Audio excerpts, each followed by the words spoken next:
So here we are again with the oceanography meteorology, looking at plate tectonics, not in terms of the geology, but how it affects the oceans, the air, and the living things.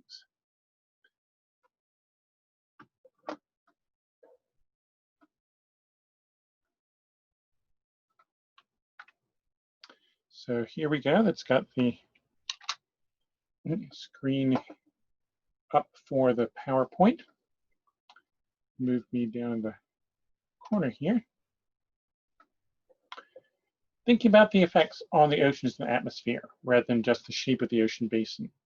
As land moves around, as illustrated here by pictures of the breakup of Pangaea, this changes where we have ocean, where we've got land, where's shallow, where's deep, where are mountains, where are valleys.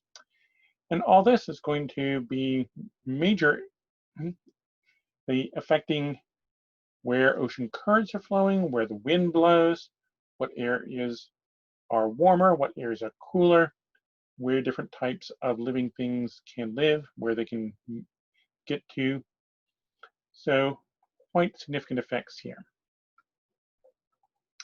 Plate tectonics relates to the chemical cycling, in particular, where we have the undersea rift zones and volcanoes. These are areas where water can get very hot, and hotter generally promotes chemical reactions happening. So with this hot water, some of the salt dissolved in the ocean can react with rock and come out of the ocean, but also stuff that's already in the rock may be dissolved and mix out and be part of the ocean now. So you've got back and forth helping maintain the balance of salt in the oceans. This is part of the overall big cycles of various elements. And we've already mentioned, but we'll look a little more detailed at carbon. Carbon is found in the air mostly as carbon dioxide. Now, of course, there's way more nitrogen, oxygen, even argon and water vapor in the air than carbon dioxide, but it's one of the commoner gases. And carbon dioxide can be dissolved in water. In the water, it can react and form rock, often with the help of living things like the snails here building their shells with it. Also, air with carbon dioxide can directly interact with rock and lead to that carbon dioxide being turned into minerals. Now, it has to be the right type of rock, but this is potentially useful in terms of trying to get rid of the extra carbon dioxide that we've been putting into the air. Takes a lot of work. It doesn't just happen easily and automatically, but it may be part of the solution there. Also, a number of types of living things, plants, algae, stuff like that, is able to photosynthesize. In photosynthesis, carbon dioxide and water are combined using light energy to make bigger, more complicated molecules, things like sugars and starches and proteins and fats and DNA, all those good stuff making up living things. Now, of course, a lot of that then gets digested, whatever, but some of it can potentially get buried away, end up as coal, oil, gas, and take the carbon dioxide out of the air for a longer time. And of course, carbon goes the other way as well. Carbon dioxide, when it's dissolved in water, it can escape back into the air. As you've seen, if you've ever opened up a bottle of carbonated beverage, carbon dioxide is coming out of the solution into the air. There's a little bit of dissolving of carbonate minerals in ordinary water. If it's acidic, a lot more dissolves, as you've seen if you've ever put baking soda and vinegar together. Heat also will break down carbonate rocks and release the carbon dioxide. Heat will also release carbon dioxide from more complex organic carbon molecules, such as in coal, oil, gas, or living things. Yep, burning wood makes carbon dioxide. Digestion also, that will break down these complex molecules and produce some carbon dioxide, as we're doing all the time. Plate tectonics interacts with this.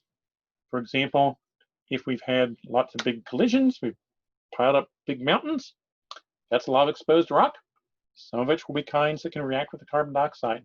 Use some of it up. Also, different arrangements of continents, where's land, where's water, all that has a big effect on the climate conditions. Where's warmer, where's colder, where's rainier, where's drier. And not too surprisingly, warm and wet is good for lots of chemical reactions. Cold and dry, not so much. So we'll get different patterns in using up carbon dioxide or not, depending on the patterns of climate in different areas and plants. Of course, different plants like different climates. Lots of plants, their roots are coming down, breaking up the rock. Of course, they're photosynthesizing using carbon dioxide. So there are all sorts of interactions that are going on that relate to plate tectonic patterns. So where do we have land? Where's ocean? Where's mountains? Where's low-lying? All this, very important, affecting water, air, living things. These can function either as connections or as barriers, depending on what we're looking at and what the structure is like. Directions of ocean currents, of winds, very important what the climate's going to be like, many important effects there. Do we have lots of land near the equator, lots of land near the poles? Going to be a major influence on the climate as well. Climate, again, important to follow the definition. We'll look a lot more at this later, but it's the long-term average weather pattern.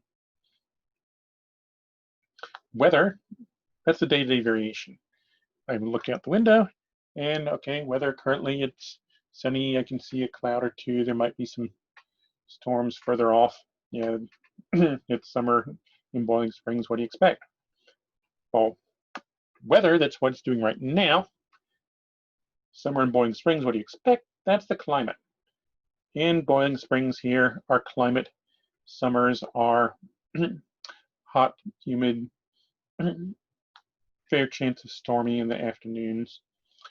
Spring and fall, we tend to have somewhat more moderate weather, can be a little variable.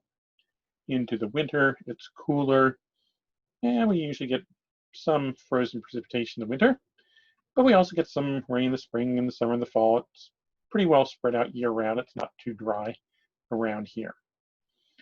Another way to think about, if you want to know, do I need my umbrella tomorrow? That's a weather question. What's the forecast for tomorrow?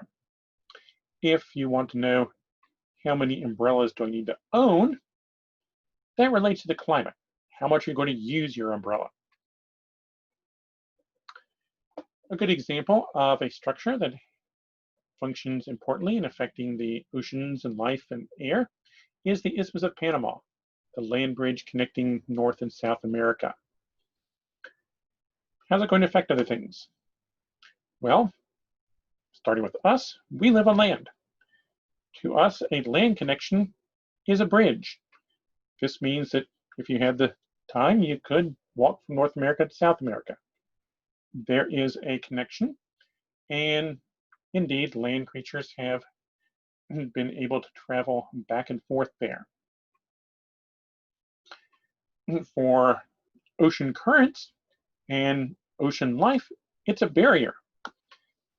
Things that are in the Caribbean can't mix with things in the Eastern Pacific. For air, yeah, there are some mountains in there, but they're not consistently tall. So wind can blow across pretty easily still. It's not much of a barrier to the winds currently, but has some effect.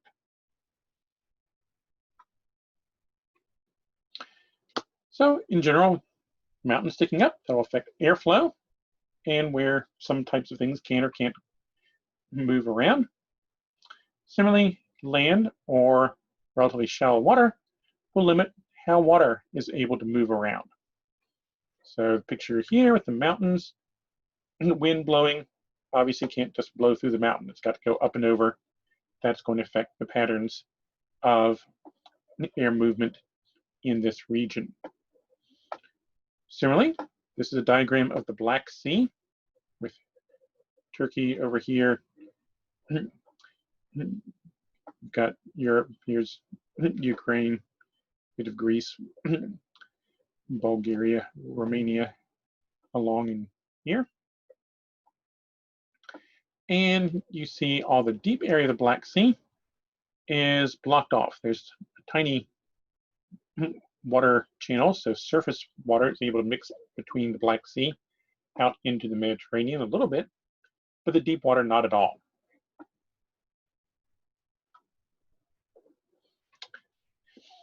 With plate tectonics, this changes over time.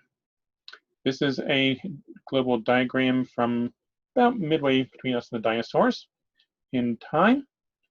And the modern continents are reasonably recognizable, but there are some important differences between what you see here and what's today. So for example, this arrow is pointing out we don't have the Isthmus of Panama. There's a gap. The ocean is between North and South America, and so we can have currents going through here. We can have fish and other ocean life moving back and forth between the two areas. What else do you notice that's different from today?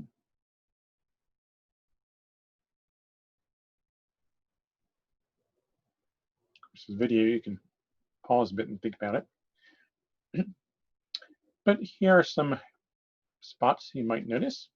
A little tricky you see, it's kind of on the edge, but we've got land connection here between Alaska and Siberia. So land bridge there. Ocean does not connect the Arctic to the Pacific in that area, and land creatures could go back and forth there. Likewise, if we look over towards the North Atlantic, we have some connections through Greenland between North America and Europe. But on the other hand, we've got some ocean going through around the boundary between Asia and Europe in here, and some more extensive ocean in what's now Central Asia to Southern Europe. There's ocean between India and Africa versus Europe and Asia. And Australia and South America actually have connection, not shown too well in this diagram, have connection between them and Antarctica.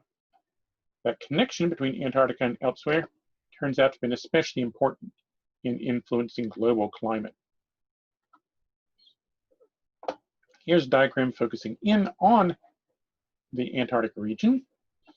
And you see here before the split, warm currents flow along, run into South America, head south, and they're deflected all the way down to the coast of Antarctica. Likewise, warm winds would be sent south and would help keep Antarctica from getting as cold. Similarly, we can have warm weather, wind, or currents running into Australia, deflected south and helping keep Antarctica warmer. Now, it would still be pretty cool there, but warm enough to have forests, not glaciers. Down here, a couple of fossils from Antarctica in this time range. I was actually working on a major collection of those before I came to Gardner-Webb. Once we have a split develop, now the ocean currents, the winds, can circle all around Antarctica. The warm air, the warm currents, don't make it all the way south before they go off sideways. So Antarctica is no longer getting the warmth coming from elsewhere. At the pole, it's not getting a whole lot of energy from the sun. So it gets very cold, and we start to build glaciers. In fact, this contributes to not just Antarctica being cold, but the global climate got cooler as a result of this process. Now, you still had some forests around the edges. It took a while for Antarctica to get totally barren, but it was headed that direction. Isthmus of Panama, similarly, relatively small area of land, but a major impact. Before it was closed off, you could have the currents flowing between Atlantic and Pacific through there. But as it gets closed, current more and more is deflected north, carrying water up. If warmer water gets all the way into the Arctic, then that keeps things warm there and globally generally somewhat warmer. But once things are closed off with no mixing of the water, winds tending to blow across there are picking up water that evaporates from the warm Caribbean and leaving it to rain over on the Eastern Pacific. So the Eastern Pacific's getting somewhat fresher, the Caribbean's getting saltier. Take that saltier water north of the Gulf Stream, towards the Mediterranean, is contributing some saltier water as well. And as that water moves north, it's going to go from warm salty water to cooler salter water and eventually sink in the far North Atlantic, never make it up to the Arctic to warm things there. So this contributed significantly to cooling and the onset of glaciers here in the Northern Hemisphere. Another very influential event, the collision of India with Asia, building the Himalaya Mountains. Himalayas, Tibetan Plateau, you've got a great big high elevation area. Up high in the mountains, it's generally cooler. So, noticeable chunk of the Earth's surface being cool because of that. Also, all those great big rocks of the Himalayas being pushed up means a lot of rock that can be chemically reacting, using up carbon dioxide, affecting the climate that way. A lot of the uplift in the Himalayan region has been relatively recent. There's some debate as to exactly how high different places were at different times, but relatively recent geologically. And so it's contributed again towards the ice ages and cooling that we've had geologically more recently. Other collisions, Africa is moving north, pushing into Europe and Asia. And in the upper Miocene, we made connection with Asia.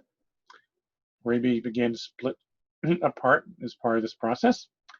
And we had a land connection forming also between Africa and Spain. For that matter, Spain to France, Spain's on its own plate along with Portugal. Okay, we close off the connection to the Indian Ocean. We close off the connection to the Atlantic. That doesn't leave much connection for the Mediterranean. Mediterranean, relatively warm, sunny area. And so, with the ocean connections blocked, the Mediterranean largely evaporated. There was some evidence known for this before, but really firm conclusive evidence came from some of the first deep sea drilling project back in 1970. They drilled into deep parts of the Mediterranean and found there was a vast salt layer underneath the Mediterranean. Salt dissolves in water. You have to have things significantly dried up, especially to give those types of salt and the structures that they found. So the Mediterranean, instead of being a sea, would have been a vast salt desert with extreme hypersaline lakes, similar to the Dead Sea in composition. Now, of course, eventually, Atlantic broke through again to reflood the Mediterranean. When the Mediterranean is largely dried up, that's a lot of water that's not in the Mediterranean. And so, elsewhere, you have sea level higher in the rest of the world due to having more water. Difference in climate due to the arrangement of plates and things like that has very important effects on ocean life. Now, we like certain temperatures. That's true of pretty much all living things for various reasons.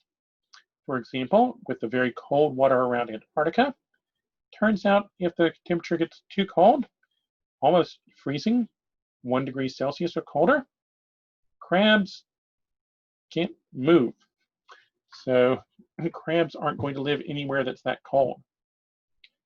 Crabs, they got pincers.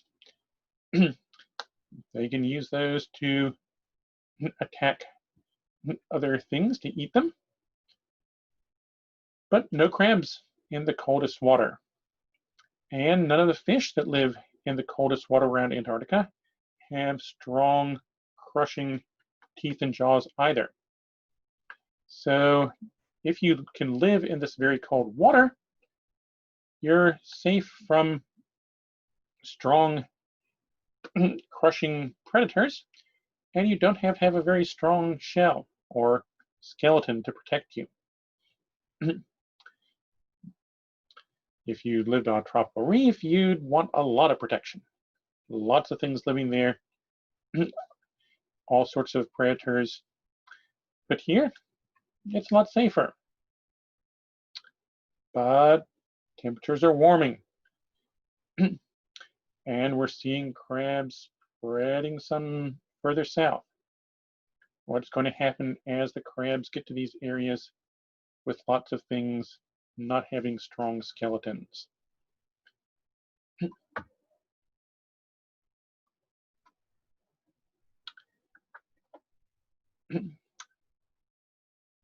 Land bridge, like Panama, forms a barrier to ocean creatures.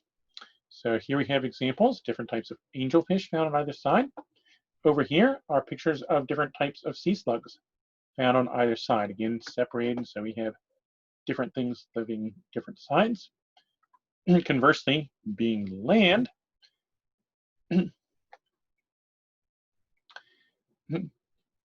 the land organisms are able to go back and forth. And so this picture, both living and extinct creatures that were able to move back and forth once the bridge was in place. So we had things like possums, armadillos that came north from South America, as well as certain extinct things. And conversely, things like peccaries, tapirs, llamas are things that were in North America that moved south with the land bridge in place.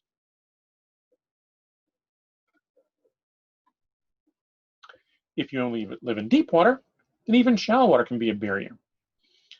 Here's zooming in on the ocean depth map in Southeast Asia to Australian region. And you can see a few patches of the deeper bluish stuff surrounded by shallower, the kind of pinkish and land in black. So for example, right in here between Sulawesi, Borneo, Mindanao, and other islands in that region, here's this isolated patch of deep sea. And then again, another bit up in here. And if you sample the deep sea organisms in those places, it's different from the ones out in the open Pacific. The shallower water acts as a barrier to the things down in the deep there. An example of connection, an artificial one, it's the Suez Canal. Now, of course, we have a Panama Canal, but that goes up and through freshwater lake. It's not just a straight cut across. And so ocean creatures aren't able to go through the fresh water and get out the other side.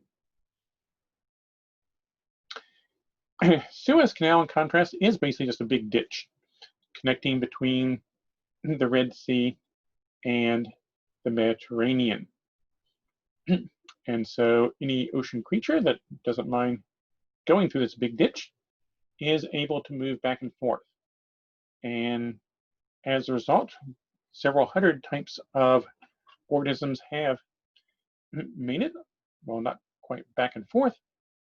Almost all of them have been coming from the Red Sea into the Mediterranean. There are a couple of reasons for this. One, when the Mediterranean did open and reflood, it was from the Atlantic, coming from somewhat cooler water areas. And so the things in the Mediterranean would tend to be coming from that background and not as good as tolerating a relatively salty canal going through the desert. Red Sea, on the other hand, is quite hot and salty. Stuff that's already living in the Red Sea has a much better chance of being able to tolerate going through the canal. Here are a couple of examples. We have these jewel box clams and a jellyfish that have made it from the Red Sea and are now living in the Mediterranean. So we see very important the effects of moving continents impacting the oceans, the air, the living things.